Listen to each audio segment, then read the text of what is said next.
Halo semuanya, selamat datang di 90 Menit Bola. Kita awal informasi kali ini dari kabar mengapa pelatih timnas U17 Nova Arianto dijuluki suster ngesot. Baru-baru ini Nova menjadi perhatian penggemar sepak bola tanah air, sebab ia berhasil mengantarkan timnas Indonesia U17 lolos ke Piala Dunia U17 2025. Setelah memastikan diri lolos ke Piala Dunia U17, perhatian tertuju kepada skuad timnas Indonesia, tak terkecuali Nova Arianto. Sebelum menjadi pelatih, pria berkepala pelontos itu dulunya pernah aktif menjadi pemain dan pernah menyematkan diri dan mendapatkan julukan sebagai si suster ngesot. Asal-usul julukan si suster ngesot memiliki riwayat tersendiri. Sejarahnya berasal dari selebrasi khasnya yang seakan menirukan sosok suster ngesot saat mencetak gol. Pada salah satu kesempatan, Nova pernah menceritakan alasan kenapa terpikirkan membuat selebrasi suster ngesot. Menurut pengakuannya, selebrasi itu muncul karena dirinya paling takut film horor, sehingga ingin membuat ide dari situ.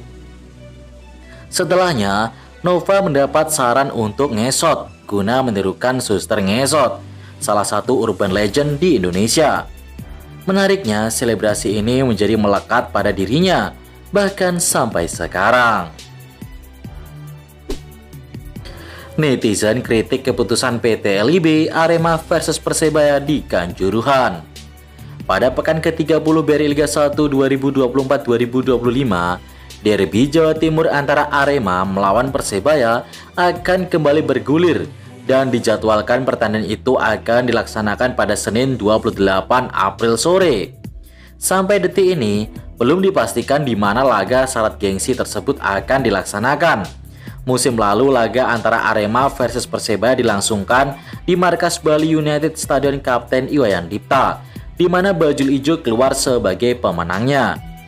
Mengejutkannya, Direktur Utama PT LIB yaitu Ferry Paulus membuka peluang agar laga tersebut dilaksanakan di Stadion Kanjuruhan, markas Arema. Kanjuruhan juga sudah dilakukan renovasi usai tragedi mengerikan yang terjadi 1 Oktober 2022 silam. Sebanyak 135 penonton yang menyaksikan langsung pertandingan antara Arema versus Persebaya saat itu meninggal dunia. Tragedi terjadi usai pihak kepolisian menembakkan gas air mata ke arah penonton yang membuat massa panik hingga tidak terkendali. Tentu keinginan PT LIB untuk menggelar laga Arema versus Persebaya di Stadion Kanjuruhan memunculkan reaksi dari netizen Indonesia. Mereka ramai-ramai mempertanyakan, bahkan mengkritik keputusan LIB itu. Persebaya klaim sudah kantongi kelemahan Persija. Terlihat seluruh pemain sudah mengikuti latihan tim, termasuk 2 pemain yang sebelumnya absen karena cedera, yakni Malik Rezaldi dan Kadek Raditya. Keduanya kemungkinan besar akan diturunkan oleh Paul Munster. Selain fokus di fisik, pemain Persebaya juga diasah dalam mempertajam penyelesaian peluang akhir serta penguasaan bola. Munster menyatakan secara keseluruhan timnya sudah siap menghadapi laga penting melawan Persija Jakarta. Kami sudah bersiap. Hal yang bagus adalah kami memiliki 2-3 minggu untuk bersiap, kata Munster usai latihan di lapangan Tor, Surabaya. Pelatih asal Irlandia Utara itu mengklaim sudah mengantongi kelemahan Macan Kemayoran. Tak hanya itu, pemetaan beberapa pemain Persija yang absen sudah dilakukannya. Kami sudah melihat bagaimana situasi dan permainan mereka, tapi kami akan fokus pada diri kami, itu yang paling penting, ujar Paul Munster. Skuad Persija dijamu Gubernur Jakarta. Gubernur dan Wakil Gubernur DKI Jakarta Pramono Anung dan Rono Karno menjamu ofisial serta awak Persija Jakarta di Balai Kota Jakarta pada Kamis 10 April pagi. Acara tersebut dalam rangka halal bihalal dan silaturahmi. Tak hanya ofisial dan pemain Persija Jakarta saja yang hadir, tampak pula Ketua Umum The Jackmania Diki Sumarno dan pelatih kepala Carlos Peña. Suasana kehangatan terlihat tatkala manajer tim Bambang Pamungkas mengenalkan satu persatu pemain dan jajaran pelatih. Hal tersebut mendapat tanggapan dari Pramono Anung. Biasanya mengundang ketika mendapatkan piala. Saya sengaja mengundang saudara-saudara sekalian sebelum mendapatkan piala, kata Pramono. Sekarang nomor 4, padahal waktu itu nomor 3. Kan Persib Bandung nomor 1 dan Dewa United nomor 2. Mudah-mudahan bisa nomor 2 maupun 1. Tapi itu sebelum Pilgub yang lalu. Sekarang kita persiapkan diri untuk tahun ke depan sebaik-baiknya, Ibu Pramono Anung mengatakan. Lama menghilang, Febri Haryadi kembali ke skuad Persib.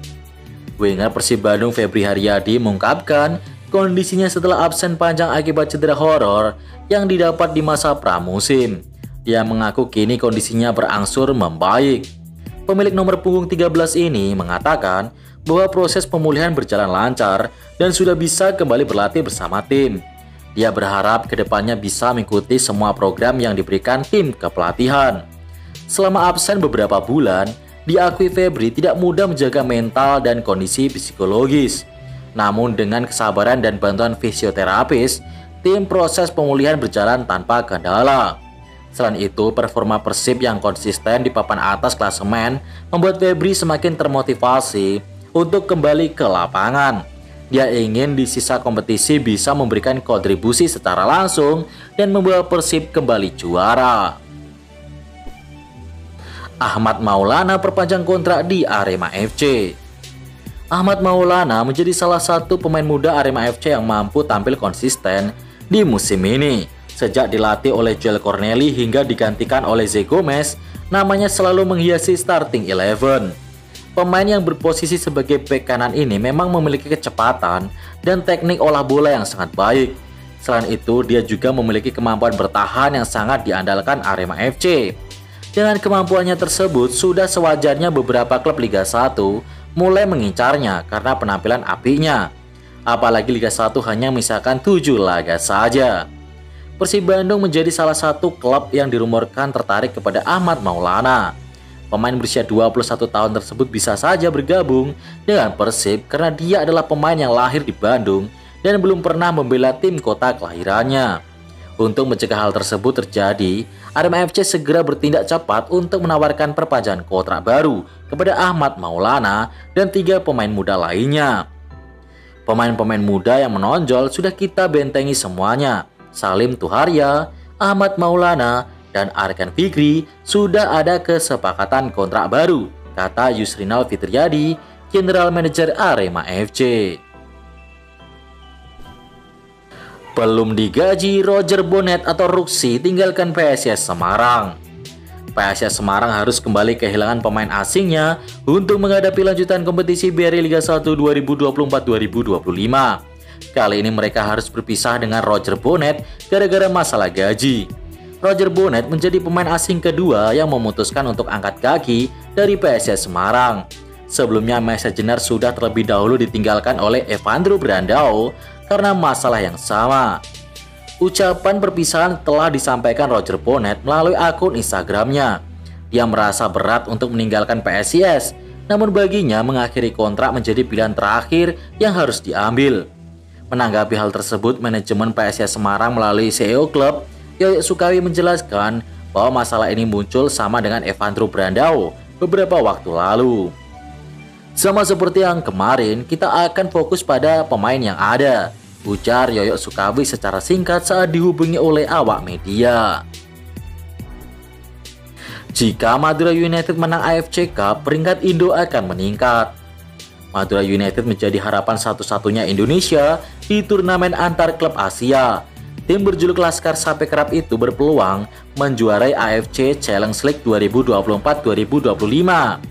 AFC Challenge League adalah turnamen antar klub Asia kasta ketiga setelah Liga Champions Asia, Elite, dan juga ACL 2. Madura United telah melaju hingga babak semifinal AFC Challenge League dan akan menghadapi wakil Kamboja, Prenkan Reng Swaireng, dalam 2 leg.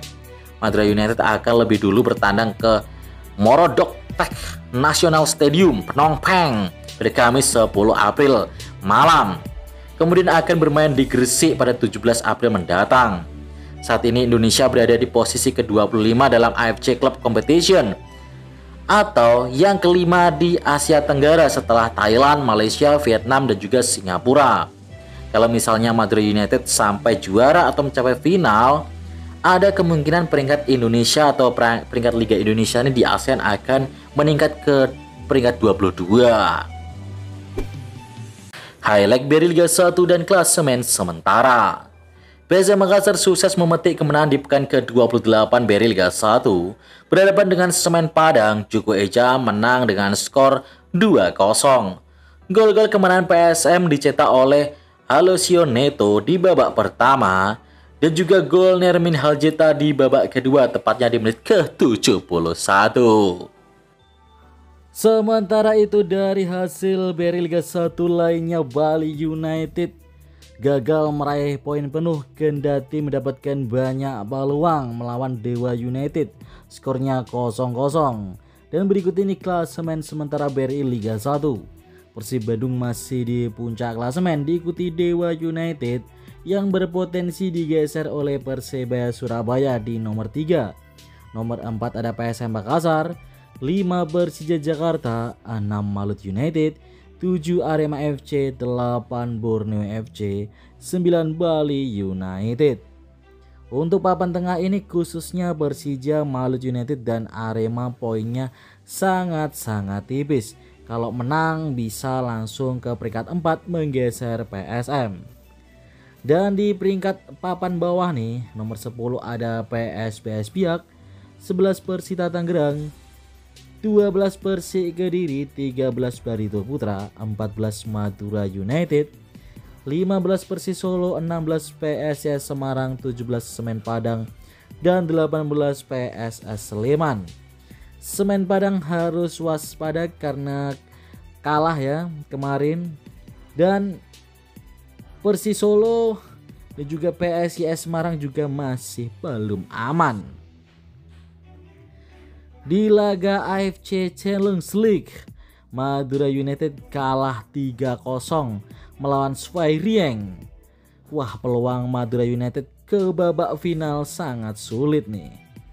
Dan timnas Indonesia U19 berhasil memetik kemenangan 2-0 atas Afghanistan.